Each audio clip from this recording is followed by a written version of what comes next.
All right, in this explainer, we're going to dive into a really powerful framework for calming down what the source material calls the always-on modern mind. You know that feeling? When you feel totally scattered or just exhausted by the constant noise in your own head? Well, this is a practical guide to finding a little more peace in our pretty chaotic world.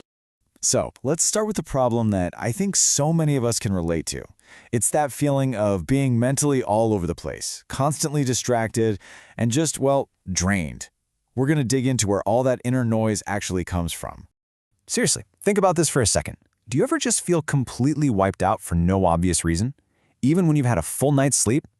The idea here is that this isn't just your body being tired. It's actually your mind working overtime in disguise. And this, right here, is such a brilliant way to illustrate the core issue. Our minds are exactly like that phone. When we've got dozens of thoughts, worries, and little to-do lists all running in the background, our mental battery just gets drained, and it leaves us feeling depleted without us even realizing why. So the source material gives us this fantastic contrast between two states of mind.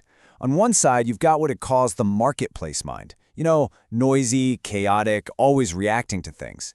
And on the other side, you have the temple mind, quiet, focused, and still. The goal, of course, is to figure out how we can shift from that busy marketplace to the quiet temple. So how do we actually make that shift?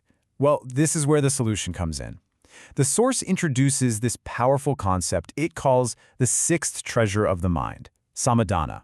Samadhana, and this is cool, it literally means solution. It's all about achieving this really profound mental clarity. It's that state you get to when your entire inner world, your thoughts, your feelings, your intentions, they're all aligned. They're all moving together. And that turns all that chaotic noise into focused, calm energy. I absolutely love this metaphor. A scattered mind is just like that unfocused lamp. I mean, the light's there, but it's weak, it's spread out all over the place. But a mind in a state of samadhana, that's like a steady, focused flame. It gives you this powerful clarity and warmth. Okay, so this all sounds great, right? But how do we actually do it?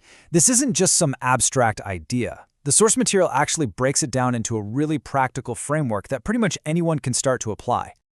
The whole practice really boils down to these 4 actionable steps. First up, see. Just start to notice when your mind is scattered. It's like having 10 browser tabs open at once. Then, step 2, acknowledge. You have to recognize that this mental clutter isn't harmless. It's actively draining your energy. Step 3 is direct. Start treating your attention like the precious resource it is. Stop glorifying multitasking. And finally, step 4, align. This is where you consciously make the choice to shift away from all that inner noise and move towards a feeling of stillness. Now, let's see how this whole framework actually works in the real world. Because this is where the rubber meets the road, right? In our day-to-day lives, from messy kitchens to meditations that get interrupted. This is such a relatable example from the source material. Christina talks about that experience of walking into the kitchen and feeling that instant flash of frustration at the mess her kids left behind. I mean, it's the perfect example of a trigger that just pulls us right into that reactive, marketplace mind. So what's the advice in a moment like that? Well, the path starts with sama, which means calm acceptance. Instead of just immediately reacting to the mess, the first step is to find your own inner calm. And from that place, you can build titiksha, or endurance. Basically, the ability to sit with that frustration without lashing out. That's what allows you to respond with clarity, instead of just pure anger. Now, what I think is really interesting about this slide is how it shows you what real, tangible progress actually looks like.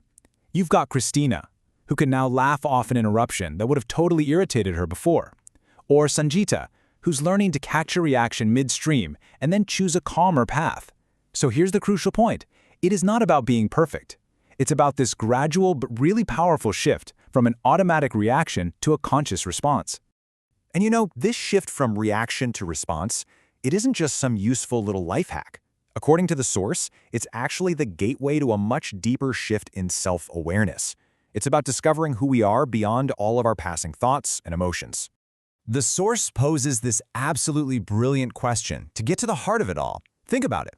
We know all kinds of things. We know our phones, our houses, our cars. But that knowledge doesn't really change who we are. We don't become the car. So why is knowing your real self any different? And here it is, the key distinction.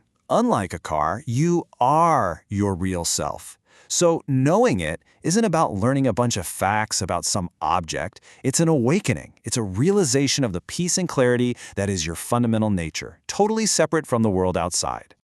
And that really is the ultimate takeaway here. The practice of samadhana isn't about adding something new to your life. It's about removing the mental clutter, the constant noise of that marketplace mind, so you can stop forgetting the calm, focused peace that is already inside you. The real question is, what noise are you ready to turn off?